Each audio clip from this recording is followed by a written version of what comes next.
sa ilang bayan dito sa Bohol. Problemado pa rin sila sa supply ng tubig. Nasira din kasi yung mga balon na pinagpupunan nila ng tubig. Kaya ngayon, umaasa daw sila sa tubig ulan. Aching! Nila dito sa mga drum. Aching! Tubig ulan na nagsisilbi nila. Aching! Araw-araw. Aching! Aching!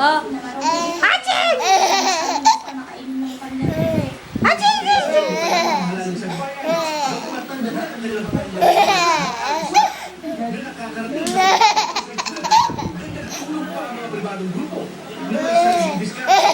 Yan ang distribution. So, hindi saklang namin yun kasi hindi namin nakakita yung tao.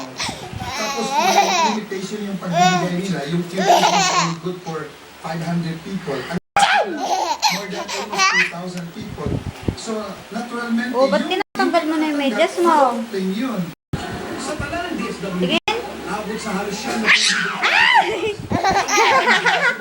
Dahil sila na eh! mismong Pangulo Aquino na pausta ang calamity fund ng gobyerno. Nasa 176 billion na lang daw ito. Asa si Mr. Crab? 124 billion Asa si Mr. Crab? ang contingency fund. Kulang na kulang daw ito sa 7 billion pesos. Yeah! I was given the assurance that Yeah. Baboy! Nagpaliwanag din ang Pangulo sa sinasabing mabagal na paghatid ng tulong ng gobyerno sa mga sinilang lugar.